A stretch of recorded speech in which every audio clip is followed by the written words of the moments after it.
तर नमस्कार मित्रांनो, तर आज आपण बनवणार आहेत मोमोज. तर तुम्ही बघू शकतात मोमोजसाठी लागणारे आपण भाजीपाला घेतलाय आणि नंतर कढाई ठेवली आणि त्याच्यामध्ये बघा सर्व कांदा टाकलाय.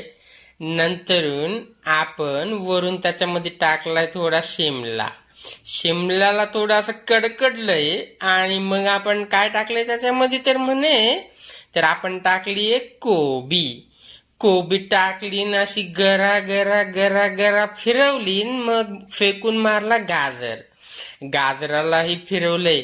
आणि मीठ तुमच्या चवीनुसार टाका, आमच्या चवीनुसार टाकू नका बरं. आणि थोडासा मसाला फेकून मारायचा आणि मग थोडस त्याला शिजण्यासाठी द्यायचं झाकण ठेवून. मग आपण बनवूया मोमोजची चटणी. तर बघू शकतात तुम्ही इथे काय काय वस्तू लागतात त्याच्यासाठी. तर गरम पाण्यात असं उकडून घ्यायचं आणि मिक्सरच्या भांड्यामध्ये सर्व वस्तू आपण अशा मस्तपैकी टाकून घ्यायचा. पण टोमॅटोचं वरचं टरफलं काढून घ्यायचं बरं, नाहीतर तुम्ही टाकशाल असंच मग चटणी काय बरोबर यायची नाही. तर तुम्ही बघू शकता असा वरून मसाला टाकून असा कढईमध्ये तेल आणि त्याच्यावरती हे वाटण टाकून कशी होते आपली चटणी. नुसती गर गर गर फोड आलेत आपल्या चटणीला. तर तुम्ही बघू शकतात वरून आपण थोडासा त्याला लाल मसाला मारून फेकलाय. आणि आता तर मग बघू शकतात कशी शिजती आपली चटणी. वरून थोडासा आपण त्याला टाकली कोथिंबीर आणि मग घेतला इकडं मैद्यात टाकलंय थोडं तेल. आणि मग माझी बायको बघा कशी गर गर करून एका सेकंदात तिने पीठ बनवलंय. असं जमत नाही भाऊ कोणाला.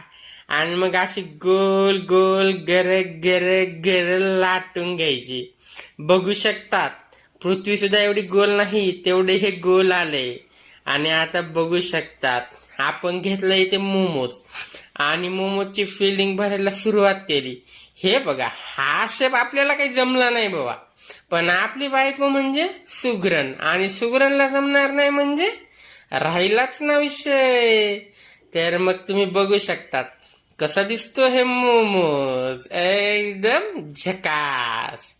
तर आता तुम्ही बघू शकतात आपण ठेवलं इडलीचं भांड आणि त्याच्यामध्ये ती जाळी ठेवून सर्व मोमोज आपण ठेवू लागलो त्याच्यावरती पटापटा. आणि ठेवले तर आम्ही मोमोज कसे शिजलेत बरं बघा तर तुम्ही. आणि असं माझ्यासाठी तिने केली प्लेट तयार.